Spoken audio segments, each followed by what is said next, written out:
Alright, what's up, guys? We are back here with continuing our series of reviewing all of Stephen King's adapted movies and sequels. And we are on the fourth and final Carrie movie. Now, I reviewed Carrie 2 The Rage, Carrie 1976, and Carrie 2002. Now we're on to Carrie 2013. This was another remake, 11 years after the 2002 remake. And this has Grace Moretz in it, which is actually one of my favorite female actors. She played Hit Girl in the Kick-Ass movies. I love both of those movies. It's got Jim Carrey and then Nicolas Cage. And then she also played in a movie with Johnny Depp that I really like called Dark Shadows. It's a little campy, but I still like it. And she also played in Let Me In, which is another great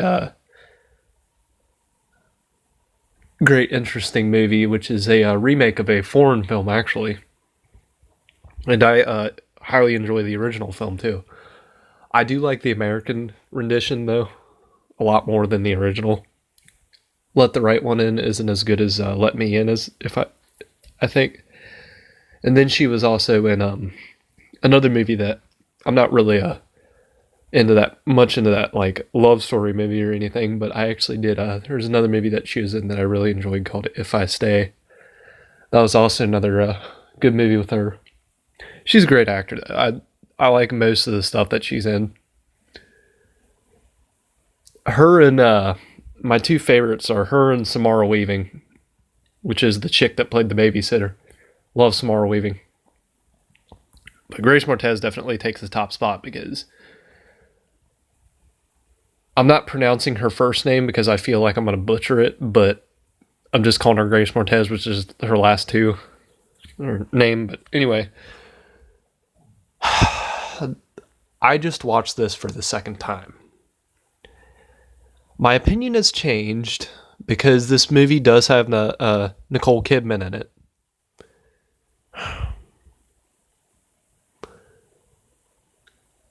The only movie that I can name with Nicole, I know she's in a shit ton more stuff, but the only movie off the top of my head that I can name with other movie that I can name with her in it is Seventh Son, and that had Jeff Bridges in it. That's the only one that I can name off the top of my head. But Nicole Kidman. My opinion has changed, but it's still not for the best. This movie has a lot of issues. A lot. And you know what? I know I've had some people say, well, you're a little bit too hard on remakes. Listen, I've had friends tell me that before because I have a strong feeling towards a lot of remakes. When you're about to remake a classic, what are classics? Well, classics would consist of the original Child's Play, the original Friday the 13th, maybe even the second Friday the 13th. The original Nightmare on Elm Street, the original first two Scream movies, the original Alien. Aliens would be considered a classic. The original Thing, the original Reanimator movie, The Birds, Psycho, the original Psycho, Casablanca, Gone with the Wind, the original Carrie, The Shining. Those are classics, and they've been stapled in society as a goddamn masterpiece. 2001: A Space Odyssey. There's hundreds of them. The original Black Christmas. The original Texas Chainsaw Massacre. Those are pinpoints in cinema history.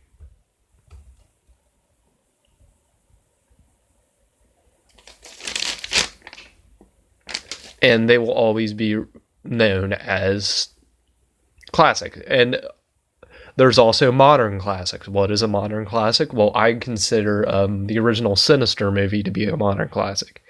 Saw, the first Saw movie. Blair Witch Project. Get Out. I thought Us was terrible. Sorry, that's just my opinion. It had plot holes deeper than the Mariana Trench. I'm sorry. Us was terrible, but I really liked Get Out. Because Get Out had such a...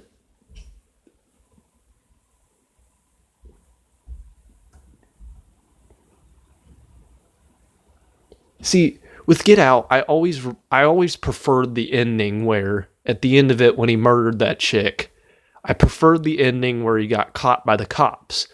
Because with an ending like that, now with the other ending where it was his cop buddy, I mean, which if it was his buddy, the cop, in the ending, that's kind of like a happy-go-lucky ending. But the ending where the cop shows up, the racist cop, I think that ending is so much more powerful because, not because I want it to happen, but it's just kind of like you're wanting this guy, something good to happen to this guy since he went all through all this shit. Well, that ending just comes around and you don't expect it and it just punches you in the face. That's the kind of ending that I like. I like an ending that just punches you in the face and tells you, hey, we're going to come up with something that you're not expecting. And you know what? With that ending, they did. I equally like both endings, but I prefer that ending because I did not expect it. I felt like that could be a direction they could turn in, but I didn't expect them to actually do it. And I appreciate endings like that. It's not because I just simply I liked Get Out. But the other guy, he did a second movie, which is called Us. And I went to the theater to see that because I really liked Get Out. Us was absolutely terrible. Everything about Us was terrible. I was laughing the whole way through the movie. And even in the serious parts, I couldn't help to laugh because it was so ridiculously stupid. How these people walked around. The whole entire movie was stupid. I laughed even on the scary parts. I was laughing at how badly directed the movie was. It is terrible. Us is a fucking garbage heap of crap. And I'm sad because Get Out was such a good movie. So, now I've gotten my opinion on Us out of the way. I've been waiting to say that ever since I fucking saw that in theater. Okay, Carrie. This movie had a lot of... See, going back to classics, I'm trying to get to my point here. I know I go off track, but you know what? I'm doing a movie review. That's what I do. The reason I'm so hard on remakes is because when you go to make a remake of a classic, you're remaking a classic. That means you're remaking a masterpiece. It's very hard to remake a masterpiece. And when you're about to this is why I'm so hard on classics. When you're about to remake a masterpiece, you better be ready to have a damn good movie. And I'm serious. That's why I'm so hard on remakes, because when I go into a remake, I expect that it levels up to the original or it's even better. And if it's not, it's crap. And I'm serious about that. The original is usually so good, I'm ready to see something just as good. And you know what? With this one, I was very disappointed. And I still am. I like Grace Mortez. She did a good job in this, but it just did not do it for me. There is a lot of... This movie just feels empty to me. It feels empty. Now, there were some good kills in it, but this movie just feels like there's something missing out of it. The original nailed it so good. And it's just like, this movie has an alternate ending, but it just didn't help the fact. The original had such a good ending, too. This one, though, it feels empty. It truly does. So this movie follows about the same plot as the original Carrie, except for the ending.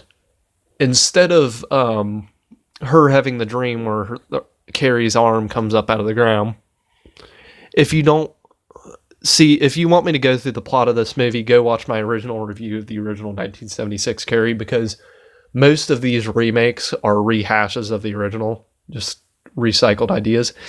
And there were ideas in this movie from the original and the 2002 remake that they just put in this movie and added some scenes to it. And it's really, I'll admit, the 2002 remake was terrible. It's a garbage piece is what I call it. But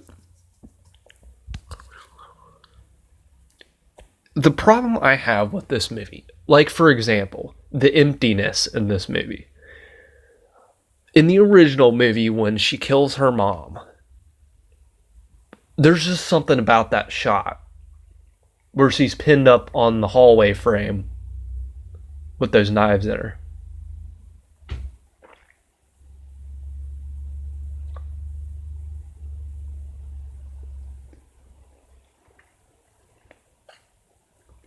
And the house goes to hell with Carrie holding on to her mom's dead corpse. This movie had a very empty scene here. This is what I mean when this movie's empty. So the mom dies and she unpins her. That's something different in this movie. She unpins her and then brings her down to the ground. And she's not dead yet, but then she passes away in her arms. So Carrie's now lying on the ground and the house is collapsing around her. But then here's the alternate ending. That one survivor, I'm going to call her the survivor in that movie. The one actor that keeps coming back, and she's the chick. The survivor. She walks in the house. It was the original girlfriend of Tommy Ross that asked her boyfriend to take Carrie to the prom because she felt sorry. So, my problem with this scene, she comes in and she tries to rescue Carrie from the house. And the house collapsing, this whole scene just feels like unfiltered. It's just terrible. She uses her telekinesis and shit, and she feels that the girl character, the girlfriend, whatever, she's got a baby, and it's Tommy Ross's baby, and it's a girl. And she says it's a girl, and she's like, get out of here, and then she shoves her out the door, and she gets out of the house, and the house collapses with her. And then it moves on to the future. Instead of her arm coming out of the ground, we're about a couple months into the future. Instead of her arm coming out of the ground, she's on the operation table to have her baby, and her arm comes out of her vagina. And I felt like that was a completely unnecessary scene and plot twist of this movie. The ending of this movie is fucking terrible. I did not like it. Because,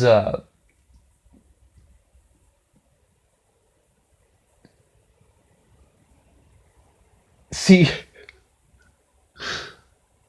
Tommy Ross always dies in these movies. He always gets hit in the head with the bucket, but it's just like, she wakes up screaming and she's like pregnant and shit. And it's like her hand came out of her vagina. I'm just like, so this was my literal thought process. I'm not being immature or anything. I was just thinking this. So you're telling me instead of a hand coming out from hell, you decided to have a hand come out of a vagina. It just felt so unnecessary. And they tried to put a jump scare in it. It was like a jump scare. And she's just like, ah! And I'm just like, oh my god, this movie's terrible.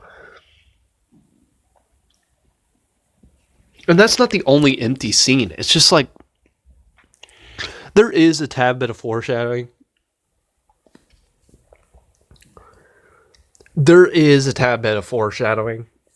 Because she throws up and shit earlier. And it's just like, is she pregnant? But, in this movie, let's talk about the another thing that they changed, which was the death of Billy Nolan and the Prissy Bitch, which is the two pranksters that decided to dump the pig's blood on Carrie. Billy Nolan and the Prissy Bitch, in both of the original movies, well, in the 2002 remake, they got their car wrapped around a tree like a pretzel. And then in the original, their car flipped over and did a Dukes of Hazzard and blew up. 50s James Bond car move. Or just blew up on impact. And in the original, Billy Nolan was played by John Travolta. Never did like John Travolta. Not even in Pulp Fiction. I thought he was terrible. And I was so happy when he died in that movie. I just never did go for John Travolta. I thought he was terrible. I think in my original review of 1976 Carrie, I said I liked him a little bit, but now I'm just thinking about it and I'm just like, there's no good movies with him in it. He's just a terrible actor. But, My problem with this scene, there were some good kills in this scene. So they were planning on running out of town in this one. The other remakes did not have them running out of town, but in this one they wanted to run out of town. So they decided, her and Billy Nolan tried to drive away, but Carrie collapses the road in front of them. So they have to back up, and they turn around and they're facing towards Carrie now, which is the infamous run her down scene. So they decide to run her down, and she stops the car as normal, but the car does not flip over or wrap around a tree. It stops, and Billy hits his nose on this dashboard. I don't know if he's dead in this scene, but he looks like his nose just went up into his brain. But he'll die here in a second. So then Carrie tries to choke the prissy bitch with the seatbelt, which this scene is completely different from the other two movies. So then she unhooks the seatbelt, and she slams the car into this gas station next to him. And there's gas coming out everywhere. And the car hits so hard that the prissy bitch's face goes through the windshield. And when Carrie goes around the car, her face is like coming out of the windshield. And there's like glass shards and shit in it. It's pretty brutal. That's one of the coolest kills in this movie. But it's not my favorite kill. There's one kill in this movie which I actually liked. Like a lot. So then the car blows up or whatever. She makes the gas tank explode or something. And if Billy Nolan wasn't dead before, he's definitely dead now. So another thing that shocked me about this, the gym burning down. So the gym teacher and the returning character, I fucking forget her name, the girlfriend character of Tommy Ross. When she's at the school, Carrie's at the school, she actually saves the gym teacher in this movie. She saves her life. The gym teacher survives this movie. The gym teacher has never survived the Carrie movie. She saved the gym teacher in this movie, which I thought was an interesting plot twist. I think that was a good idea. Because I always thought in the original, why did they kill the gym teacher? I mean, she literally did nothing to Carrie. She was like the nicest fucking person. I mean, she's not Jason Voorhees where she has no feelings. I mean, what the hell? So, she does save the gym teacher, but we get my fucking favorite kill in this movie. In the gym scene. So, the infamous gym scene where she starts killing everybody. This is an infamous scene in all the Carrie remakes and the original. But in this one, they try to escape by running on top of the bleachers and getting out through the window at the top. But then she starts, like, using her telekinesis to close up the bleachers. And they all get off it, except for one guy. He falls in between the cracks of the bleachers, and it, like, closes on him. And you hear, like, and there's, like, blood spurting up out of his mouth. Dude, the fucker got killed by bleachers. He got crushed to death by bleachers. I've never seen that in a horror movie before. It may be in a horror movie, but I thought that was a really cool inventive kill. Now, crushing isn't a cool way of killing things. I mean, if you do it right, it can be cool, but in this situation, there's just something about somebody getting their lower half crushed by bleachers that really interests me. Especially the cracking sound. And let me just say about this movie, the one thing, all the high school kids in this movie are talentless. Now, I'm not saying the actors are talentless. Let me reword that. Their characters are so bland. I don't know if these actors are good actors. They may be. But their characters are so bland in this. They're just your typical... They're about as bland as Carrie 2 the Rage actors. They're just so typical. It's just... You got the prissy bitches. You got the jocks. You got the nerds. And you got the concerned teachers and stuff. It's just so bad. This movie is terrible.